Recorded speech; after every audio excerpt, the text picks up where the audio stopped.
Hey, welcome in to the Fantasy Flow podcast. This is a conversation that flows between fantasy football and NFL topics. Andy, how's it going? Going good, pretty good, brother. How about you?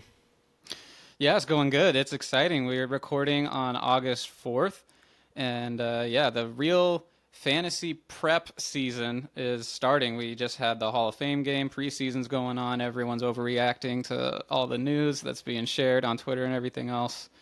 Andy, what are you doing now that it's August to prepare for the fantasy football season? Yeah, it's August 1st, August 4th today. That's the start of fantasy football season in my mind for sure. I've been slowly ramping up, but now that I'm getting started, I'm commissioner for a couple leagues and a player for a lot. So yeah, doing a little bit of everything, making sure draft times are ready, making sure payments are being made on the commissioner side. And for a couple leagues, I get the pleasure of actually creating the schedule for the league. So I have a fun time with that. I have a nice little system in place for most of them. And then as a player, doing a lot of mock drafts. Trying to find my spots. I only know my spot in two of my 9 leagues or something like that. So 9 leagues. yeah, 9 leagues. Yeah. So just playing the board a lot and dabbling in those spots that I do know, and then just making sure I'm following the updates for injuries and training camp news, etc. What about you? Yeah, right. So dynasty football, there is no in-season, off-season for dynasty football, but yeah, definitely when August hits and you start to see actual preseason football being played, it's redraft time, and it's really fun to kind of just totally switch that focus. I'm doing a lot of mock drafts, and try to consume as much content as I can from sources that I trust. What I like to do at this time, it's important to know the ADP and where everyone's going and trends and things like that. But I try to consume a lot of NFL content, Hmm. not fantasy specific content, because I think I try to just let people who are smart when it comes to actual NFL evaluating, I try to let that inform my opinions as opposed to like fantasy football advice, where really at that point my opinions are just other people's opinions. Mm. So I don't know. I love the NFL side of things and like the scouting and stuff like that. I follow some of those guys and yeah, so I'm relying on that as well as mock drafts, Yeah. I would say. But you are I'm only a commissioner for one league and you're a commissioner for multiple leagues, and you were telling me that you had a an interesting way you were going to determine the draft order. You were Oh going to go to yeah. the casino, is that right? Yeah. Go to the casino. Yeah, I started a new league this year. It's a super flex, tight end premium, no kicker, no defense. It's basically a league that I've been wanting to do all the settings that I've been wanting to do in on my various other leagues and just never gotten the support. And so I said, screw it. I'm gonna just build my own build my own castle and recruit from there. So No anyway, one can tell you no. yeah, Yeah, yeah. exactly. You're the dictator of this league, and we have we're all starting two tight ends, Yes. and it's a super flex, Yep. and three wide receiver spots, 4 bench. just four bench, yeah, Yep. in a 14 team league. So there should be a lot of A lot of chaos. action. Yeah, Yeah, chaos, yeah. turnover. I did. I think one of the things that stems from the 4 bench spots is I joined a new league last year and they only had 4 bench spots and I actually had to drop Jameer Gibbs, if you can How believe many that. how many teams are in there? I think that's also a 14er. I forget if it's 12 or 14, but I had to drop Jameer at the very beginning of the season because he was just they didn't know how to use him. He was kind It of was a lot of Montgomery. yeah, it Yeah. was a lot of Montgomery, and I actually made it to the championship game still, but that's besides that's besides the point. But Interesting. Yeah, yeah, yeah. so No, stemmed from that, every year something like that happens where you draft a rookie, he doesn't pop off in the right? first couple weeks, or you draft a handcuff and you're like, oh man, if that guy goes down, this guy's gonna be huge. But then you drop him Yeah, because yeah, you need because you to, have to. Yeah, and then that one guy gets hurt, and then that handcuff that you drafted steps in Gets for another team who outbid you on waivers or whatever. exactly. Every year it happens. But yeah, 4 bench spots is going to be wild. Yeah. So I didn't know how to create the draft order. You and me go back and forth on like funny ideas of NASCAR races, golf tournaments, et cetera, et cetera. And so this year I was like, you know what? I'm gonna try to think of something different to do. So I'm gonna go to the casino. I'm gonna play roulette, and everybody is given a number 1 through 14, and the first number that is as their number is hit on the roulette table, that will be their order in the draft. So that's my idea for this upcoming draft. Well, that's awesome. Yeah, Yeah. should be fun. Yeah. Should be a good time. Man. All right. Well, this episode is the first time we're really diving into actual fantasy football advice, like which players to select. So far it's been a lot of fun off-season conversation, Yeah. but we're here to dive into it, and we're talking ADP for the purposes of this episode. We're talking about 12-team PPR ADP. That's a lot of acronyms, but if you play fantasy football, you should know what I'm talking about. You get a point per reception, right? Something that jumped out to me as I'm doing these mock drafts this year as opposed to previous years, there's a lot of good tight ends out there.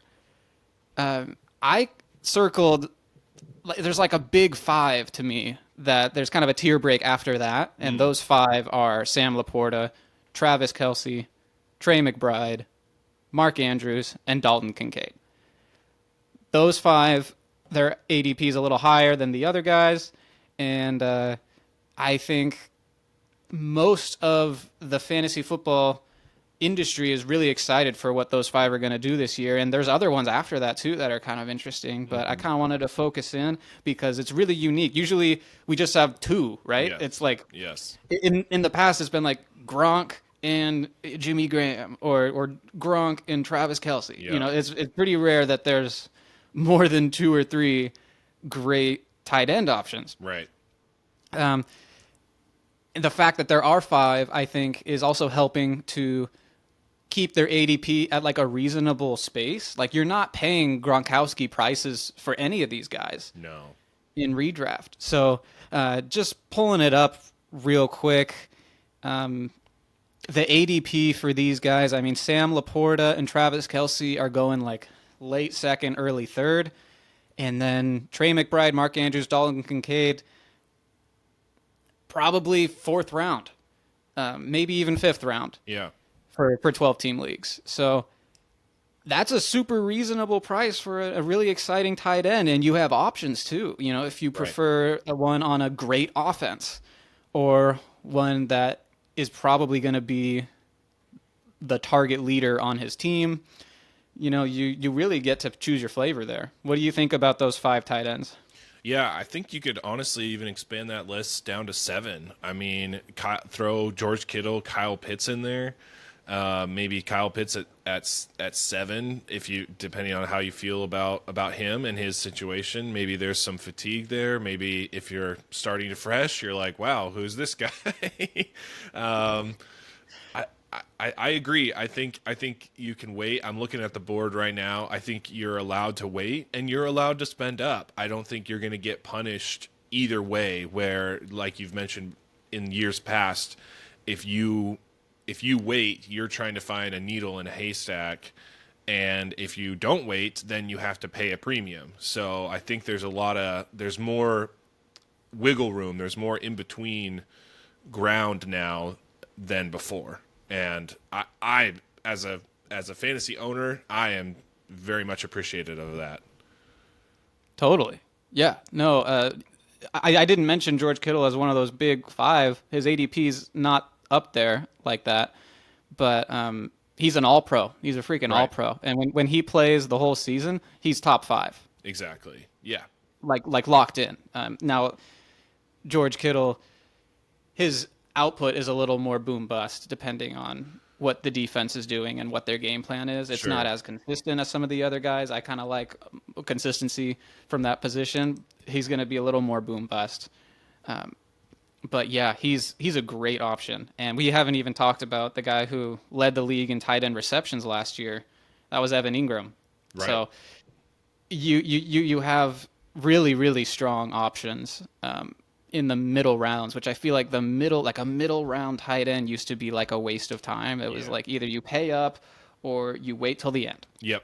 Yep. And that used to be kind of the general advice you would get from fantasy experts, because those mid round tight ends rarely work out. But now we have a lot of interesting options. Yeah. Yeah. Now you have a few.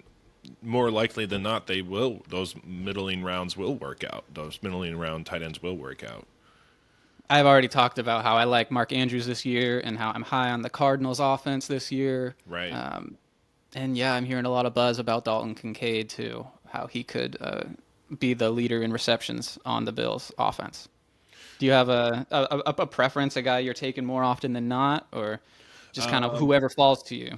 Generally, I'm trying to avoid it really just depends on the board, but I'm trying to avoid these top 5, top 7 tight ends. There's a couple guys that are even lower that I have my eyes on.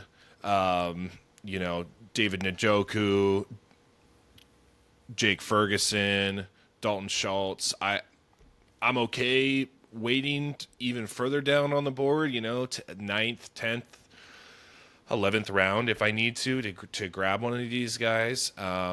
I'm still have that. Maybe it's just that mental of years of, like we've just discussed, of not paying up for that high end tight end. But Sure, sure. It's kind of habit at this point to yeah, ignore the middle round tight ends, but yeah, it just depends on what spot you're at, really. I mean, if you're in the middle, if you're at the turns, if you're at either end, and what the board is presenting to you. I mean, that's my biggest advice towards fantasy owners as a whole, playing fantasy football for the first time, playing it for many years, is you just need to be watching what's happening, what's been going on in front of you on your picks, and helping you decide based off of the other players surrounding you and what information they're trying to tell you on their draft picks. yeah, yeah, definitely. If you're any at all new to fantasy football, a huge thing is when you're in the draft, paying attention to where you're at in the draft and how many of your other teammates, league mates, excuse me, have taken a tight end. You know, if you are at 4 and it's snaking around and you're like, oh, well, teams 1, 2, and 3 have all already taken a tight end, then you can totally wait Right. to your next pick, for Exactly. example. What was the takeaway that you had when you're looking at ADP? Anything jump out to you? Yeah, right off the bat is the price for the top 3 rookie wide receivers with Marvin Harrison, Malik Neighbors, and I'm going to throw in Odunze. I think he's actually at an okay price, to be honest. But man, Marvin Harrison going at I mean, I've seen him as early as the very last pick of the first round to as late as somewhere in the middle of the second. So I mean, you are paying a top 2 pick, you're either your first or your second pick for Marvin Harrison, and I'm just baffled. I mean, it is hands down. I mean, many experts, many other fantasy people have said the same thing. It is the most expensive rookie wide receiver that we've ever seen in the last 10 years. The success of recent rookie wide receivers, Puka Nacua, Jamar Chase, to name a couple, people, they want to be in. They want to be the first ones to say, oh, yeah, no, I knew that rookie was going to go off. Yeah, And yeah. yeah, their ADP is just Sky. way out there. Yeah, it sounds like you're out on Oh, those guys. definitely Malik. I mean, I don't know. Yeah, sure. He's probably the best. He basically replaced Saquon as the best offensive player on that team. I get it, but you have Daniel Jones throwing you the football. Now, Marvin Harrison, he's a better prospect. He has a better quarterback, probably has a better offensive system around him as a whole. Again, you're paying your second pick, your maybe even your first pick, to depending on your spot for this guy that's you've never seen him play a down of football before in the NFL. And yes, we've had some positive trends in the rookie wide receiver area, but it's just such a big unknown that I would much rather put my eggs into a basket that I personally, I'm just a little too uncomfortable with that price.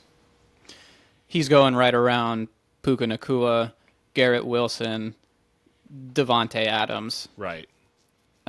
all guys that we've seen it happen. Exactly. already. So yeah, I'm totally with you. And then yeah, I'm even more out on Neighbors just because he wears a Giants uniform. Like I Poor don't guy. hate the Giants, but I hate the Giants offense for fantasy Poor guy. football. Did you see the Hard Knocks at all? No. Oh, take a moment to watch the Hard Knocks and watch the episode that he gets drafted. I mean, obviously he's psyched, but there is no when he gets the call, he's just like, "Yes, thank you," and then hangs up. there's no like, Oh, brutal. there's no like, "Oh, thank you," like emotion coming out. There's just like, "Yep, this is great, thanks." Alrighty. Yeah. I knew once I saw that, I was like, "Yeah, he hates this. He hates this." I've seen some clips that people are sharing from Hard Knocks when it comes to like the GM of the Giants. Mm. Um, Clips of him talking, oh, well, what do we do with Saquon? What do we do with Oh Daniel Jones? yeah, It's yeah, so weird. I just assumed that general managers were smarter than the rest of us and that they all dressed in suits and they were really well spoken and they're talking about analytics and they have algorithms and they're really crunching numbers and he just seemed like a dude who like yes, had no idea what to do, yeah, and he was just talking about it in like the same with the same level of casualness that we are. Like he wasn't deep into the financial numbers or like the statistics of production. He was just like a guy yeah. in the sweatshirt. I Like, think wow, what a pickle I've put myself into. Like, yeah. What do I do? I have a top yeah, six pick. Yeah. I think there's a couple really smart GMs, and I don't think they look or do or say anything like that GM. yeah. Unfortunately Yeah. for them, I agree. Um, Another takeaway that I had just from looking at the board is, you know, everyone loves to talk about sleeper running backs and Mm-hmm. sneaky picks from like rounds 7, 8, and 9. And most of the time, I find myself just too nervous about later running backs, and it's not a sure thing. And I just find myself grabbing those early running backs rounds 1, 2, 3, 4. At least two of my first four picks are running backs in most redraft Yes. leagues. Yes. Two, probably three, because I'm just a little nervous about that position.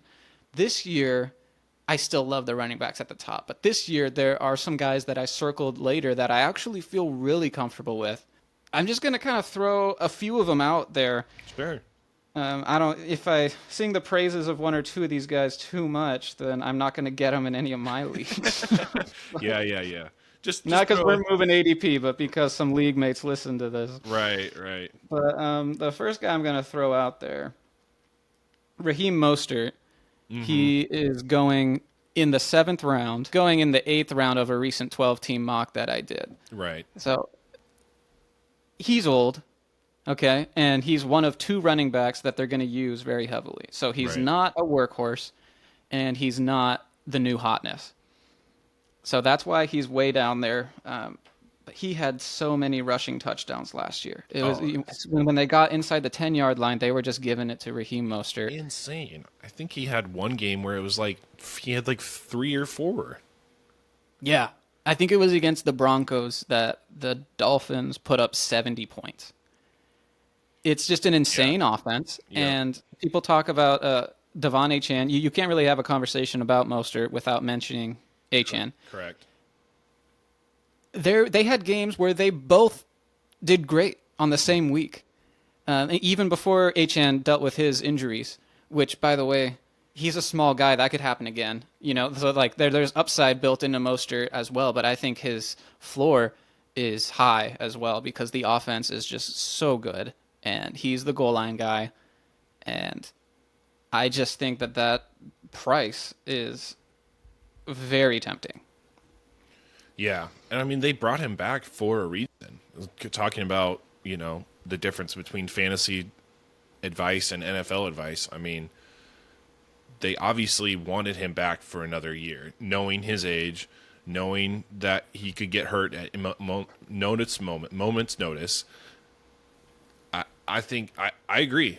I think he's a late round sleeper, if you will, late round value, however you want to say it. That's gonna be starting week 1. Yeah, yeah, I have no problem throwing him into my flex Right. to start the year.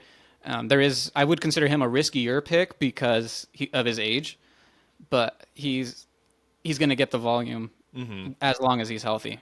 So Right. And if what you're saying is your strategy is already taking at least 2 running backs in the first 4 rounds, I mean, maybe he's your third running back at that point. So, like you said, throw yeah, him in the flex. You don't need him. He's not your RB1, your RB2 that you're going to need week in and week out to help you get those wins. exactly. Yeah, so like I would love him, yeah, if he was either flex or on the bench because it's just firepower, right? Right, right. Um, Another guy that I feel is a bit safer that maybe if I took an early tight end, one of those guys we were talking about, maybe if I took an early quarterback as well. Okay, now my roster's loaded, but what about running back? A Right. guy who's kind of a safer alternative, I think, is Zamir White for the Raiders. His ADP, I think it's closer to the 7th round. I love Zamir White this year because he's all alone in that Raiders backfield. I know that offense isn't projected to be great, but he's going to get so much volume, and he actually did pretty well last year with what he got.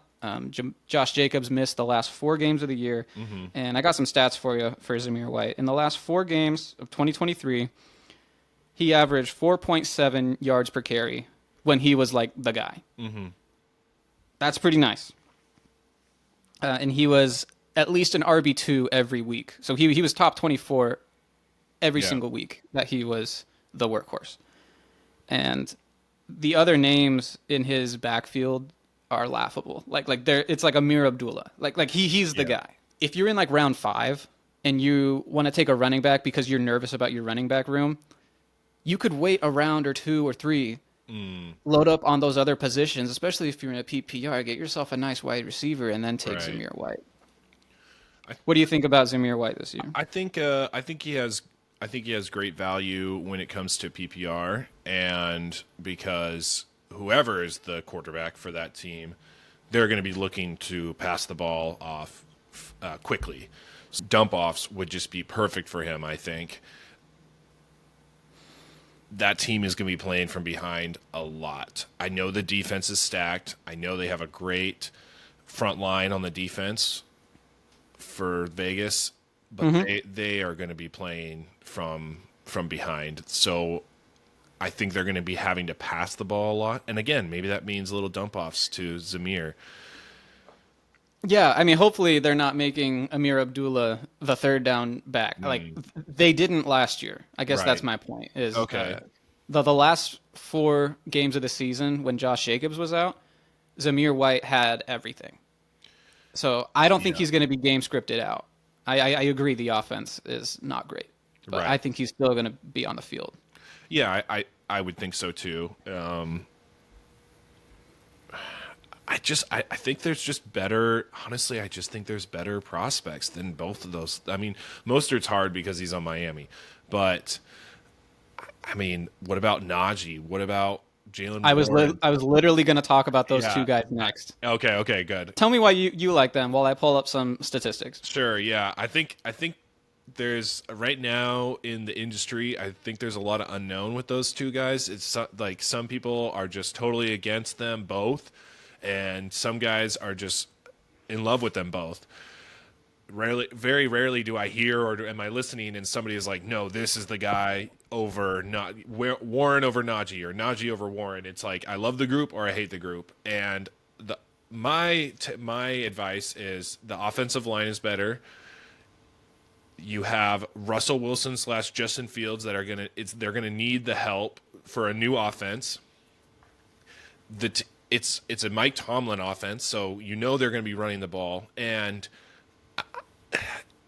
right now, Warren, I think they're about the same guy. Honestly, I mean they're pretty much they go hand in hand. So Why not just wait a couple rounds and get Warren versus like if you think they're going to be projected to be the same output, whether that's catching the ball or running the ball, why not just wait a round or two and get the other guy that's at the cheaper price? That's how I look at that situation.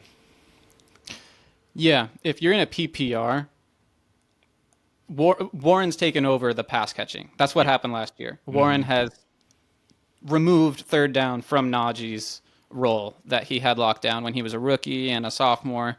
So if you're in anything less than a full point per reception, I would probably lean Najee, but I like them both. Not that I would draft them both, but I No. think they're both great values for where they're going. Right. And yeah, to add some numbers to back up what you're saying, last 2 years the Steelers have spent a first-round pick on an offensive lineman.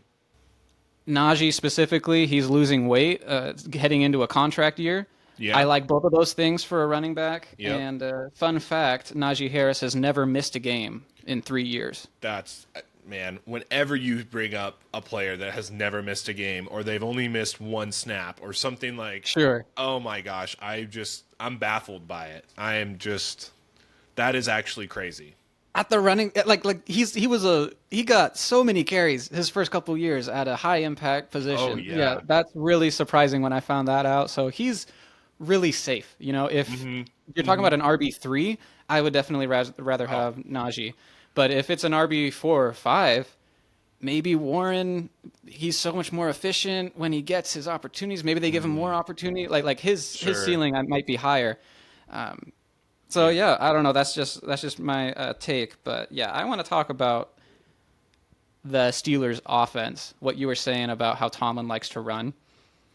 I pulled up the running percentages of teams in the regular season last year. So just every play is either a run or a pass. Right. The Steelers had the 5th highest run percentage in the league last year. I believe it. Yeah. They just hired Arthur Smith as their new offensive coordinator. Yep. Arthur Smith was the head coach for the Falcons last year, and the Falcons had the 4th highest run percentage. This team's going to run the ball so much. Exactly. And neither one of those teams did great. Like the Steelers, Dude. 10 they and limped 7. into the playoffs. They limped into the playoffs last year, but neither one of these teams are great. But it doesn't matter. Tomlin doubled down by hiring Arthur Smith. He said, "No, we just didn't run it good enough." He's like, "We're going to draft another offensive lineman, and we're going to hire Arthur Smith." Just didn't run it enough. Yeah.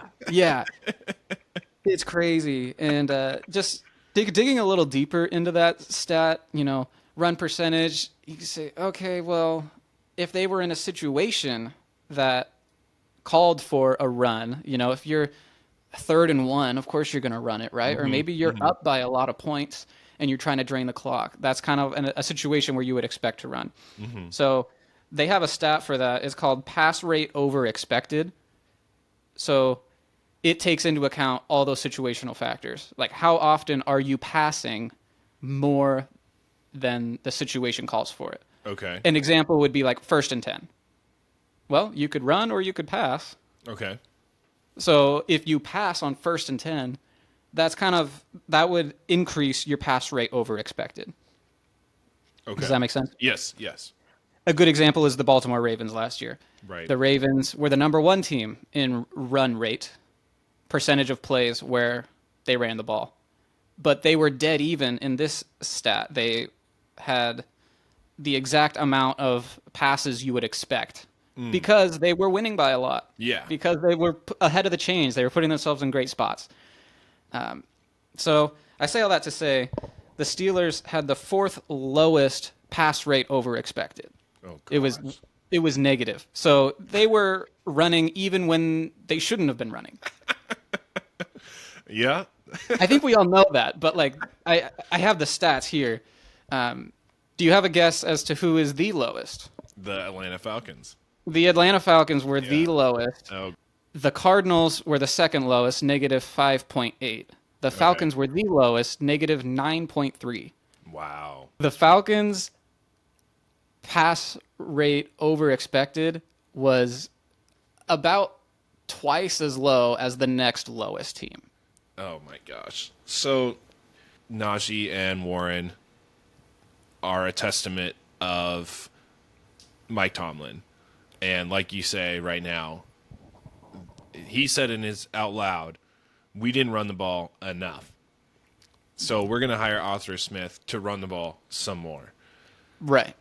Right. It, just great. I think they play situational football, and in their mind, situational football equals running the football. Yeah. What game are we playing? Football? Oh, that's a situation that calls for running it. I mean, I think there's something to be said for when the entire league is zigging, you zag. And right Yeah. now, the entire league is focusing on the passing game, Oh yeah. and they're the only ones going the other way. Yeah. So in part of that is that they didn't have a good quarterback, Yeah. and the Yeah. Falcons, they had Desmond Ritter. So Right. there's a reason why you would run. Mm-hmm. But yeah, this is totally a double down on the running game, and I don't care if it's Najee or Warren; they're No. both going to get a ton of volume. And Yeah. I know that's weird, because it's a timeshare, but the volume, the pie that they're splitting is so big. Yeah. Exactly. Yeah. So I like both of those guys as like a mid-round Yes, and running back. another just little hint on that note is if say you kind of play like you go like a hero RB strategy, I could easily see you getting one of those top 3, maybe top 4 running backs in the first or second round, and then filling out your roster until the 7th, 8th, ninth round where you can get Najee or Warren as your RB2. Honestly, I mean, if your team is just so stacked everywhere else, having one of those two guys as your RB2 is in my opinion that's probably not a bad gig. Right, right. The idea isn't that you're thrilled with Najee Harris in your RB2 spot, but the idea is that if you waited on running back, you're stacked everywhere else. Right. Right. Okay, cool. We agree on that one.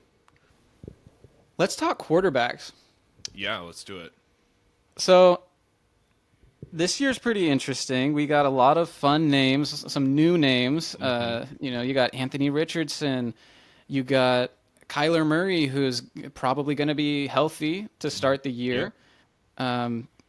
CJ Stroud exploded onto the scene. So this year, there's new faces in the quarterback discussion.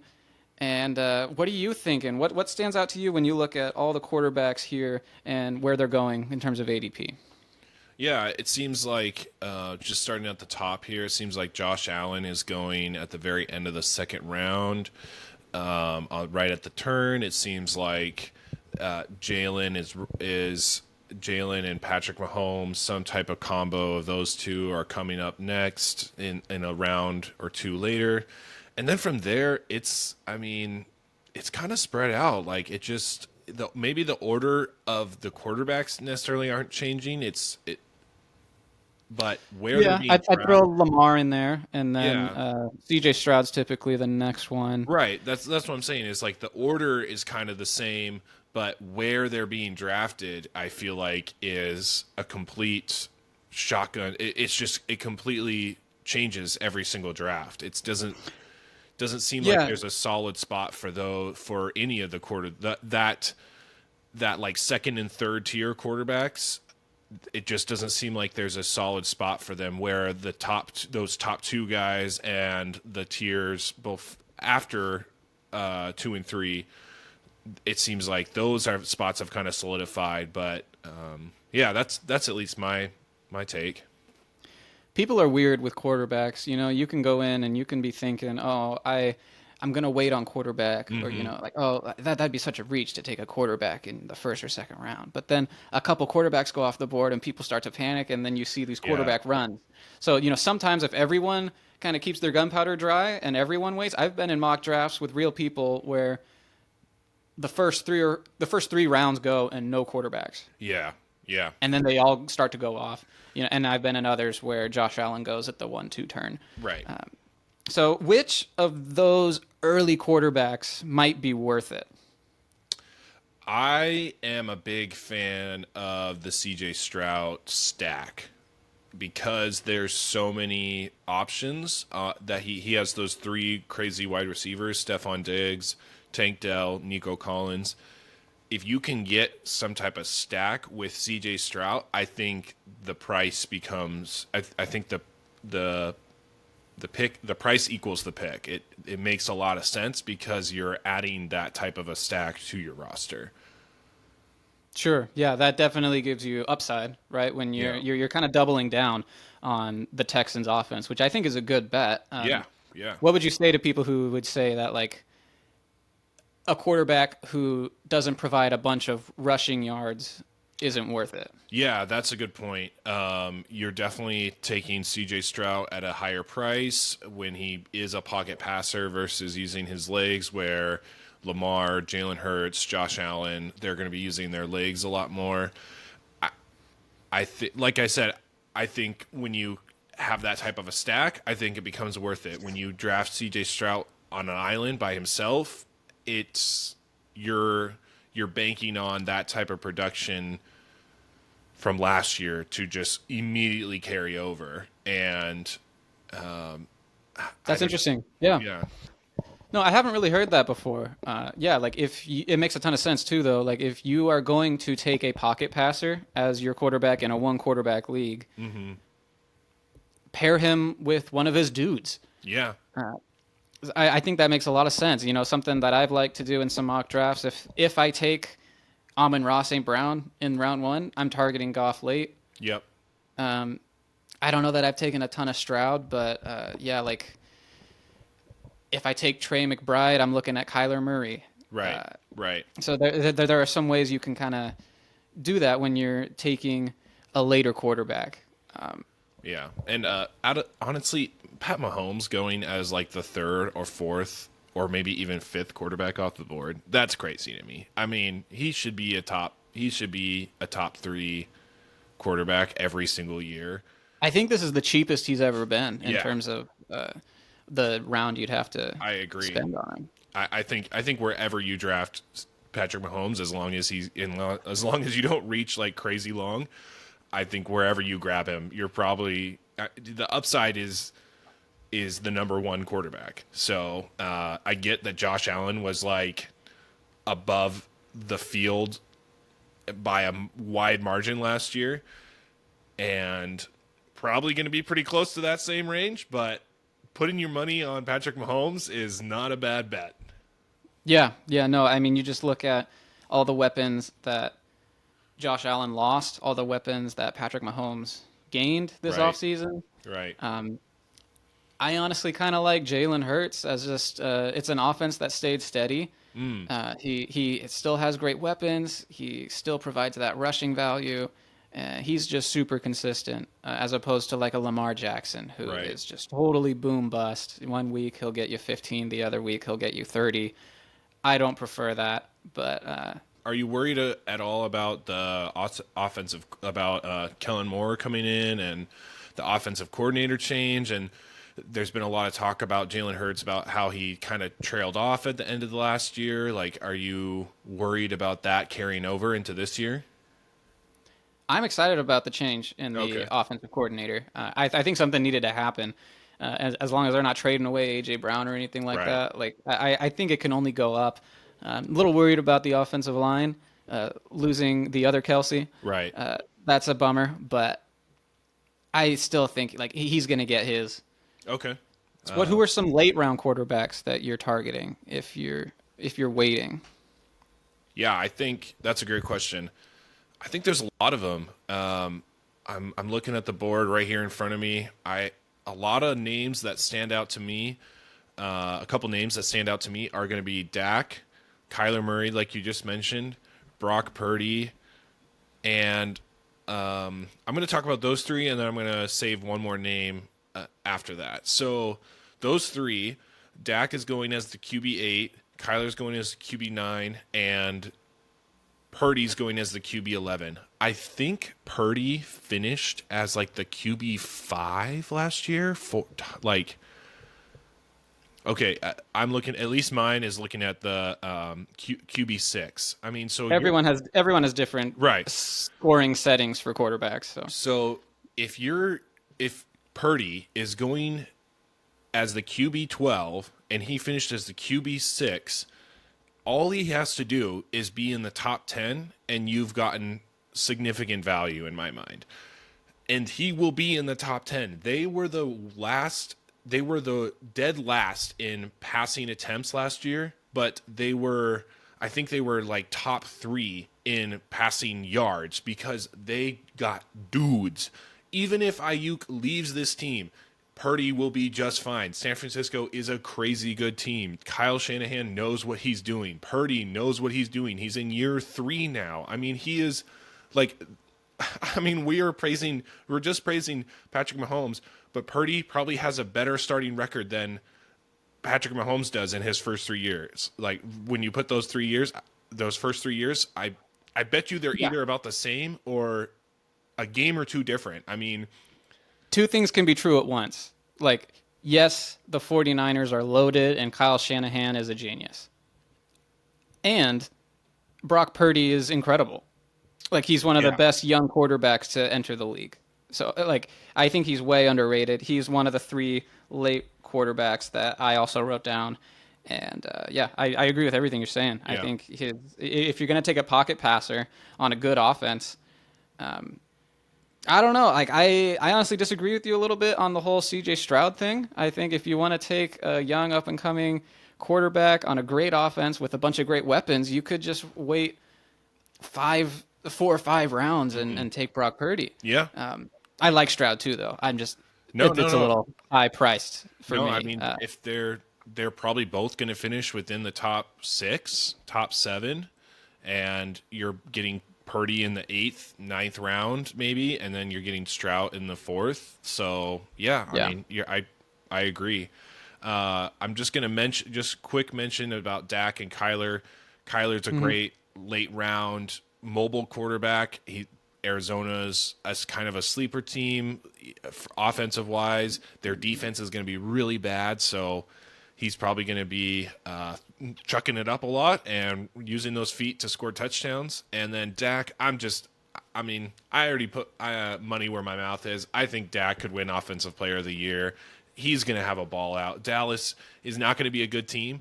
Dak is going to be a great player for fantasy football in my mind. So I'm all about getting Dak in my fantasy drafts. So those are just kind of, those are 3 names. But the last name I want to throw out is good old Kirk Cousins. Kirk Wow. go Okay. bangs. And the reason why Okay. is because yes, he's coming off this injury, but his price for the risk that you're drafting him is so low that okay, sure he comes out and he's not slinging it like he used to Justin Jefferson, and he's not the same Kirk that we saw. I mean, you paid nothing for him, so Yeah. One of your last picks. exactly. So like, oh well, but the reward is so juicy. I mean, he could easily be talking about top 6, top 10 quarterbacks. He could easily be a top 6 quarterback. I would say he's being drafted as the QB 18 right now. I would say his floor is QB 11. I think he can. I don't know if the bottom of his range is getting in the top 10, but I think he could be a top 11, top 12 quarterback as a floor, and as his ceiling, he could be a top 6, top 7 quarterback. Okay. So I mean, Okay. we've seen it on Minnesota with Justin Jefferson. He's coming into and in Minnesota they had Justin Jefferson, they had Jordan Addison, and then they had T.J. Hawkinson, and the exact kind of team. I know Drake London isn't Justin Jefferson. Nobody's Justin Jefferson, but again, young upcoming wide receiver with Drake London. I mean, Daryl Mooney, Jordan Addison, sure, whatever. But then also Kyle Pitts, T.J. Hawkinson. Like, there's just a lot of familiarity there, and I mean, Kirk has just always been like, give it to my guy, give it to my number one guy, and let him do work. And I don't see why he would stop being that type of a quarterback or play any different coming onto this another new team. There was positive injury news too for Kirk Cousins recently. They said he has no limitations. He's totally ready to go. So Yeah, that's exactly. really cool. Yeah, you and I both have Kirk Cousins in a dynasty league, and I think we're both really rooting for him to do work this year. He's Right. got some good weapons. I think it's a lot of unknowns. But with your last pick, I totally don't hate it. But yeah, I'm just worried. I'm like, is Drake London? This whole time we've been saying, oh, Drake London's great. He just needs a quarterback. Right. So now he has one, but it's a lot of unknowns. It's like, okay, he has to take the next step. Kyle Pitts actually has to take the next step, and yeah, Darnell Mooney needs to be serviceable. He Yeah. needs to really because he's gonna probably see one-on-one coverage a lot. Yep. So I don't know. It's just we just haven't seen it, and Yeah. so Yeah. at that range, I don't mind it. I've thought about it, as a later quarterback. But I don't know. You could just get like a Matthew Stafford where we've just seen it so much. Right. Right. Um, but yeah, no, I think Kirk Cousins is one of the safest QBs. If you're gonna wait on QB, you just want someone that you can feel good about. You don't have to worry about it. I Right. think the volume, the accuracy, all the things you mentioned. Yeah, like we've seen Kirk Cousins, so he's Yeah. not the worry. It's just Right. the pieces around him. Yeah, yeah. I mean, but at the same time, the pieces around him. I mean, Drake London's being drafted as a top 12 wide receiver. Kyle Pitts is being drafted as a top 6 tight end. I mean, people are confident in the pieces, so why can't we be same as with Detroit and Jared Goff? People are drafting Laporta, St. Brown, Jameer Gibbs, Montgomery, all those guys are top 5 rounds, top 6 round players. Why are we not? If we're confident in the pieces, why are we not confident in the quarterback to deliver them the ball? I totally agree with you. Yeah, I think that's really well put. I think that advice could be applied to Jared Goff, could be applied to Brock Purdy, and yeah, I think you have to apply it to Kirk Cousins too. Right. What if you are on the turn? What if you are at the very beginning of your draft or the very end of your draft? Do you have any sort of trends that you're seeing or sort of advice that you would relay to some of our listeners if they're at one of the ends? Sure, sure. Yeah, I can dive into that a little bit. I'm going to start at the beginning, the 1-2 spot. I'm a right now. Christian McCaffrey is going as the 1-1. Then pick your choice of either CeeDee Lamb or Tyreek Hill. If it was me and I had one of those two, as much as I just talked up Dallas and Dak, I'm going to go Tyreek Hill. I think there's just a fun factor in watching him play.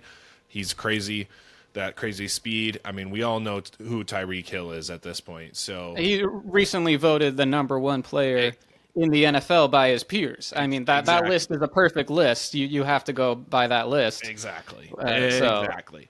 So yeah. obviously, if I have the 1 spot, I'm going CMC, and if I have the 2 spot, I'm going Tyreek Hill. Now, again, focusing on this 1-2 spot. Now you have to wait an entire 2 rounds to get your next 2 players. Again, you got one of the 2 best players in the draft, but now you have to do that waiting game. A lot of the I think there's two strategies with that. So if you went CMC, I think the best strategy is probably to go wide receiver, and then I've seen a lot of people be doing this, drafting Josh Allen right there. So you would have a top end running back, you'd have CMC, you'd have the number 1 running back, you'd have the number 1 projected quarterback, and then you'd have a top end wide receiver.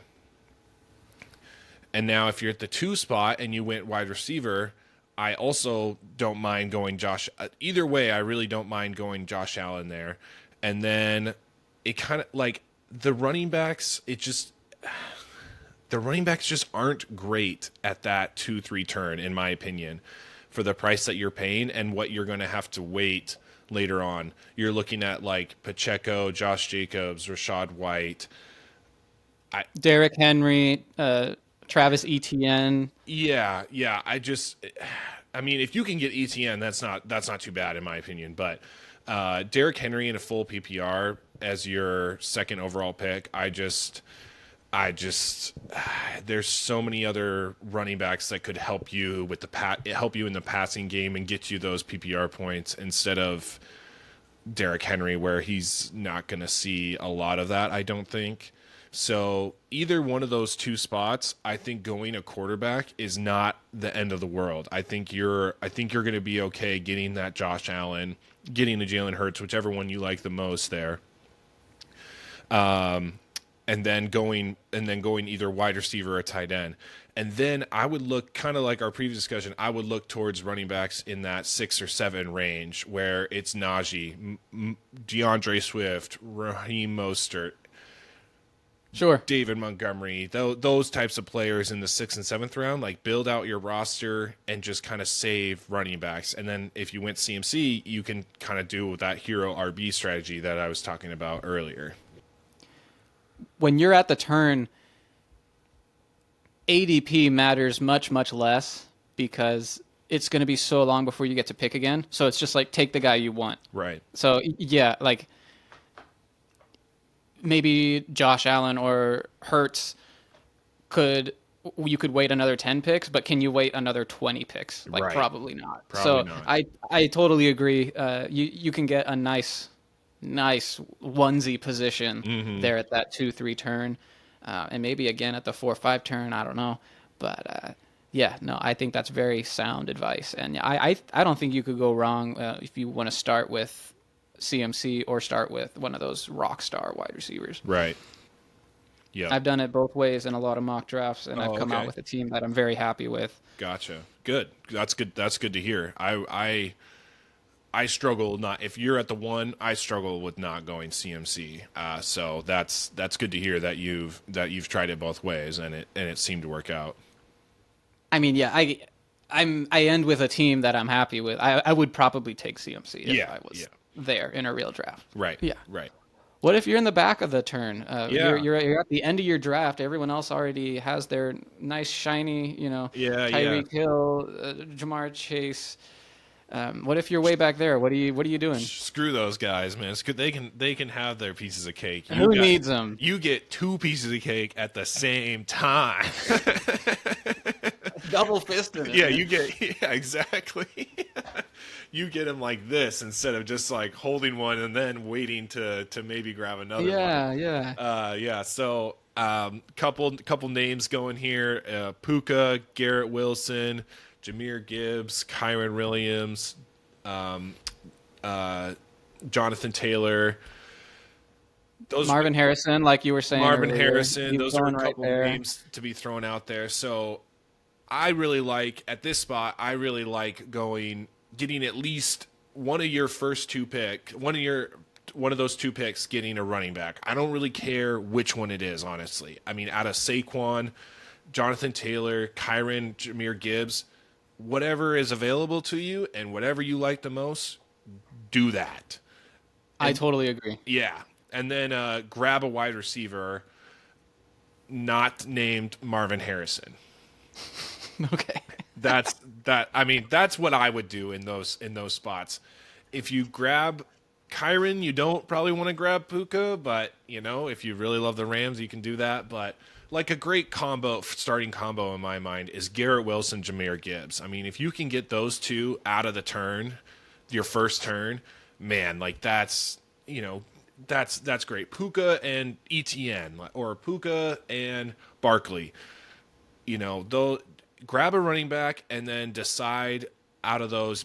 Take some time to decide out of those 4 to 5 names on wide receiver which one you like the most, and then go from there. And then on the next turn, your 3-4. That's where you can pivot or wiggle as much as you would like. I wouldn't go quarterback. I wouldn't go tight end. But if there's a running back that comes to you, I don't think there will be that screams like draft me now. Besides maybe Pacheco, but I don't think he's getting there. I don't think he's getting there. So you're probably left with wide receivers, and honestly, that's okay. Like to have a stud running back and then go 3 wide receivers is a great starting 4 in my opinion. You got Say it's Garrett Wilson, Jameer Gibbs, and then your next two are DJ Moore and Cooper Kupp. I mean, how are you upset with that? That is just like stud, stud, stud, stud. In my opinion, those are all hits. Yeah, no, I think that's great advice. There's kind of like a cavern between the elite running backs that we all want and then like kind of the sleeper running backs that we talked about in this episode, right? There's a couple ones that I think are more interesting than others, but Right. yeah, when you're basically at the end of that third round, I think all the really interesting, great running backs are gone. And the wide receivers, there's still so many great options. I'm looking right now at the ADP of just a mock draft that I just let run. Michael Pittman, DK Metcalf, Yep. Cooper Cup. Those are all like rock stars. Yes. Like, so yeah, I have no problem loading up at that 3-4 turn on wide receivers, especially provided that I have Right. at least my RB1. Right.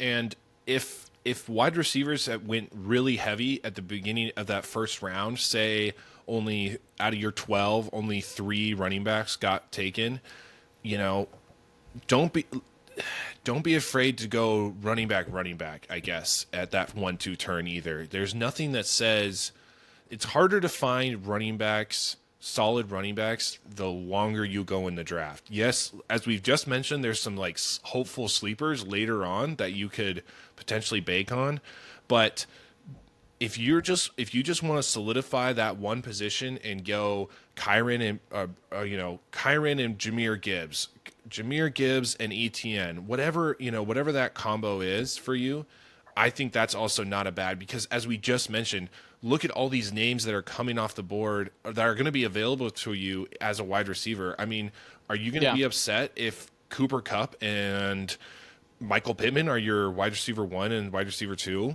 Yeah, you mean you're not like heart emoji all over the place, but you're also not crying over it. Like that's a really solid wide receiver starting lineup, and you have that running backs already solidified. You don't have to try to find value later on in the draft. I think in a 12 team, I would rather be at the ends. I Then the like middle. than the middle. This year, I like the ends a lot. When you start expanding your leagues past 12, I think the getting towards the middle is probably the safer bet. You and me, as we've mentioned before in a previous episode, we're in a guillotine league with 18 teams. I would Mm-hmm. love to be in the middle there, because now at the turns, instead of waiting 24 picks, you're waiting 36 picks. You're waiting almost 40 picks to get 40 players to get your hands on another two.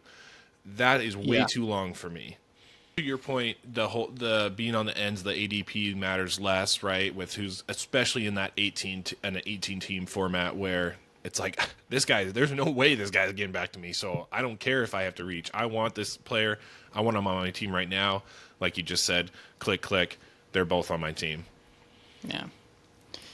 But yeah, no, that is tough, especially the bigger the league. Right. You're kind of forced to make decisions.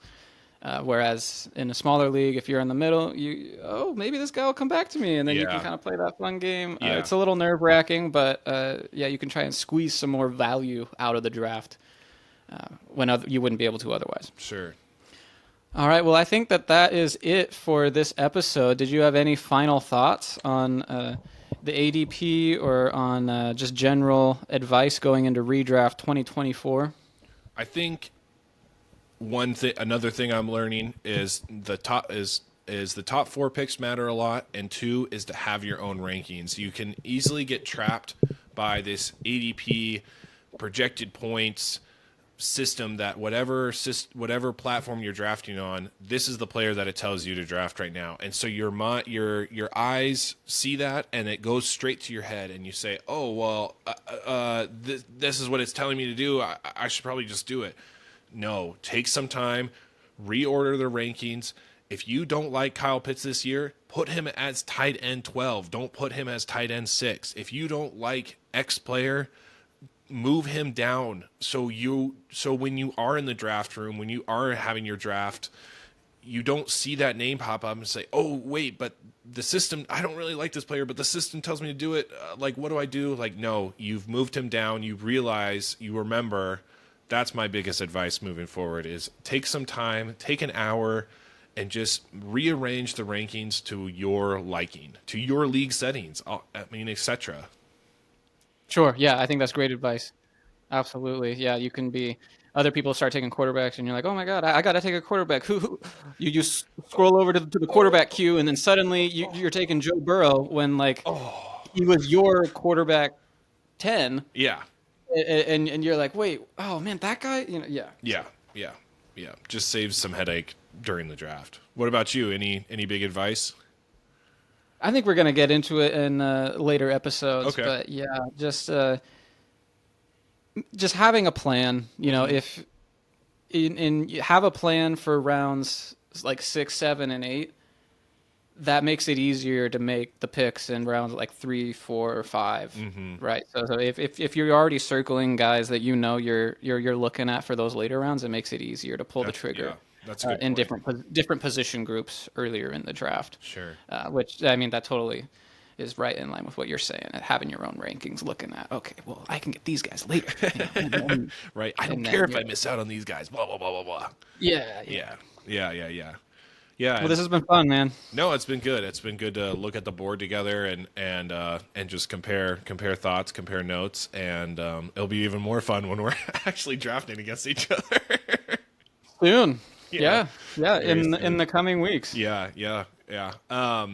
We have gotten some interest about starting a listener league, Guillotine League. I know we've gotten a couple comments on the YouTube. I've had a listener reach out to me via text. So again, I'm just throwing an egg out there. If you are interested in an 18-team Guillotine League, we'd be happy to start up another one, start up one for the listener league, and just send us an email. Send a comment on YouTube, whatever is easier for you, and we'll reach back out to you. Absolutely. Yeah. If we get enough interest, it's happening. Yes. So 100%. Yeah. Until next time. Thanks, everybody. Thanks a ton for making it to the end of the episode. You're a real one. Don't forget to like and subscribe. That's a free, easy way to support the show, and it really helps us out. And leave us your comments down below if you're on YouTube, or send in your questions at thefantasyflowpodcast@gmail.com. Until next time.